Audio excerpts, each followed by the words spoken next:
समझेंगे कि कैंसर होता क्या है। मैं अपनी बात को यहाँ से स्टार्ट करना चाहूँगा। कभी शराब नहीं पी, कभी सिगरेट नहीं पी, लेकिन फिर भी कैंसर हो गया। कैंसर को बेहतर समझने के लिए हमें सबसे पहले सेल्स को समझना बहुत जरूरी होगा। हमारी बॉडी के अंदर हर दिन 330 बिलियन नए सेल नए जन्म लेते हैं और खत्म होते हैं। दुनिया भर में तकरीबन 42% कैंसर के केसेस प्रिवेंटेबल हैं। कैंसर एक ऐसी बीमारी है जिसका डर इंसानों को सबसे ज्यादा डराता है। दुनिया में तकरीबन 42% केसेस में कैंसर स्मोकिंग और उसके अलावा अल्कोहल पीने से होता है। उसके बाद हम देखेंगे कैंसर की टाइप कौन कौन सी हैं।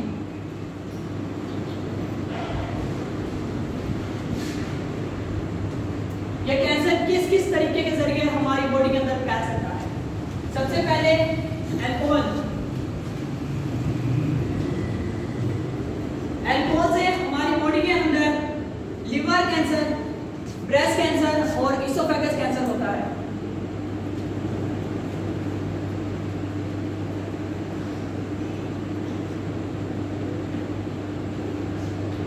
उसके अलावा मैंने जैसे बताया लिवर कैंसर।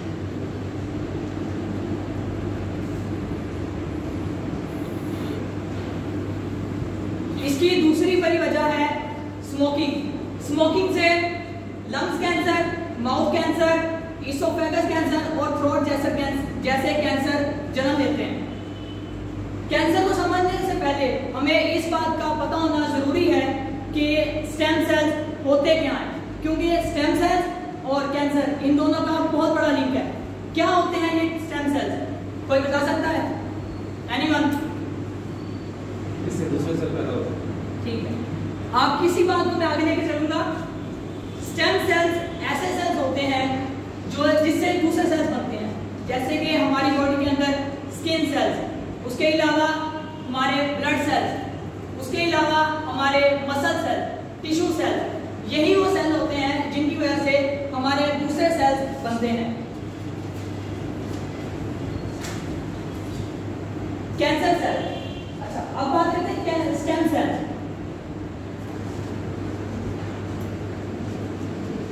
स्टेम सेल ऐसे सेल होते हैं जो कि खुद को रिप्लिकेट कर सकते हैं।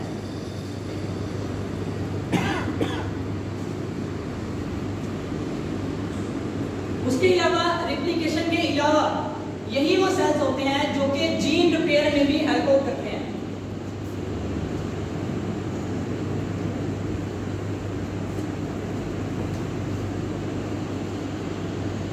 अगर इन्हीं जीन्स या यही स्टेम सेल खराब हो जाते हैं तो इसी कंडीशन को हम कैंसर कहते हैं।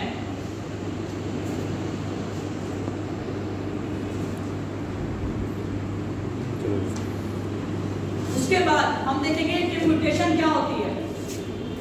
म्यूटेशन हमारी बॉडी के अंदर मौजूद सेल्स की अनकंट्रोल्ड डिवीजन होती है। ये वो सेल्स होते हैं जो कि अनकंट्रोल तरीके से हमारी पूरी बॉडी के अंदर फैलना स्टार्ट कर देते हैं। कि इतने अनकंट्रोल हो जाते हैं कि ना सिर्फ अपने ही सेल्स को खत्म कर देते हैं बल्कि हेल्दी जो सेल्स होते हैं उनको भी नुकसान पहुंचाते हैं। इसके बाद हम देखते हैं इसकी ट्रीटमेंट।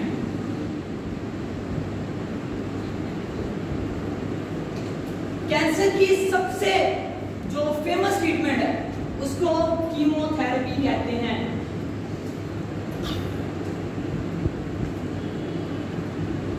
अब सवाल ये आता है कि कीमोथेरेपी होती क्या है? किसी पावरफुल केमिकल की मदद से कैंसर सेल्स को डिस्ट्रॉय करना कीमोथेरेपी कहलाता है।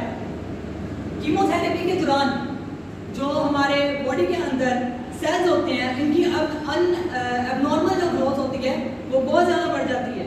अगर इन्हीं सेल्स को रोका ना जाए या इन्हीं के फैलाव को बॉडी के अंदर ना रोका जाए तो इसी कंडीशन को म्यूटेशन कहते हैं।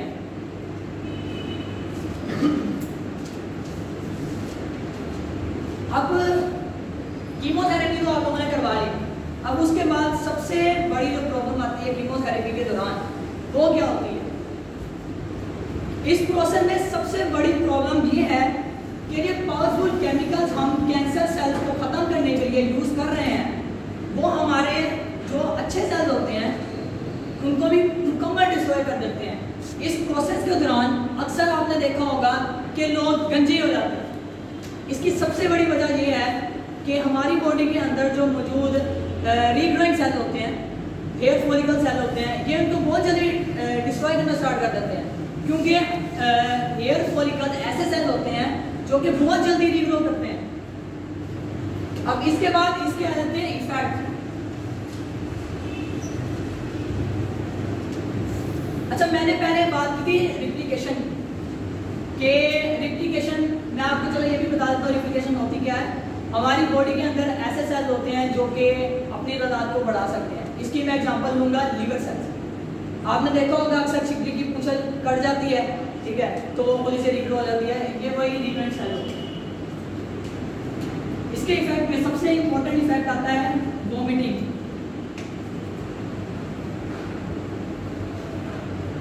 क्योंकि हमारी जो जीआईटी है उसकी भी लाइनिंग होती है, वो भी इसके साथ डैमेज हो जाती है। उसके बाद जीआईटी डिस्टर्ब हो जाता है। हमारी जो इंटेस्टाइन होती है वो 5 से 7 दिन लेती है दोबारा रीग्रो होने के लिए, यानी कि उसकी लाइनिंग को दोबारा से बहाल करने के लिए। अच्छा, इसके बाद और आते हैं जीआईटी डिस्टर्ब हो जाता है।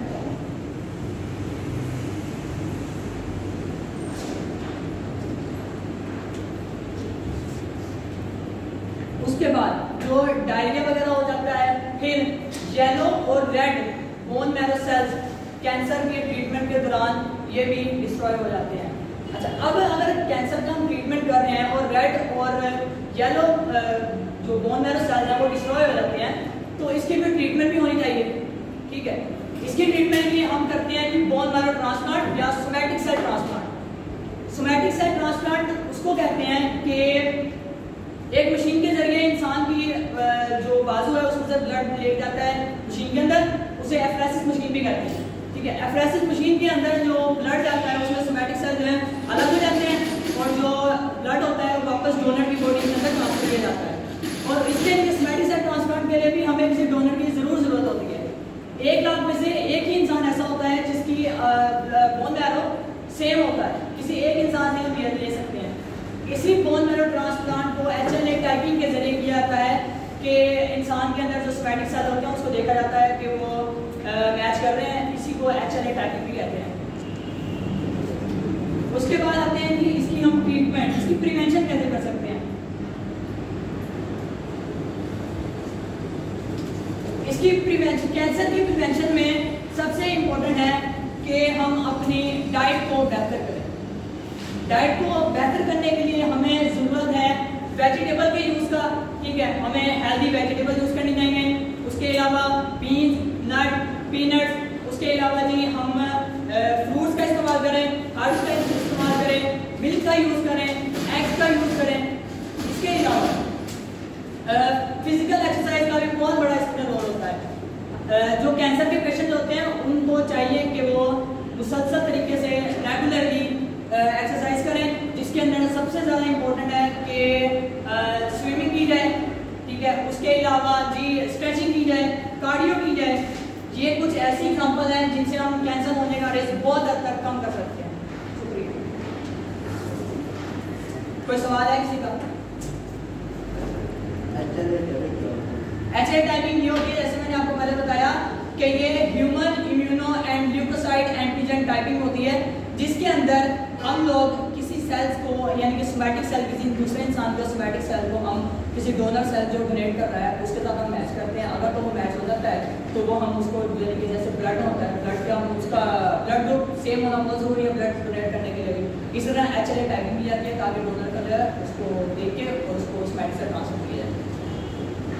और कोई क्वेश्चन? ईर्षा क्वेश्चन करना, करें क्वेश्चन करना।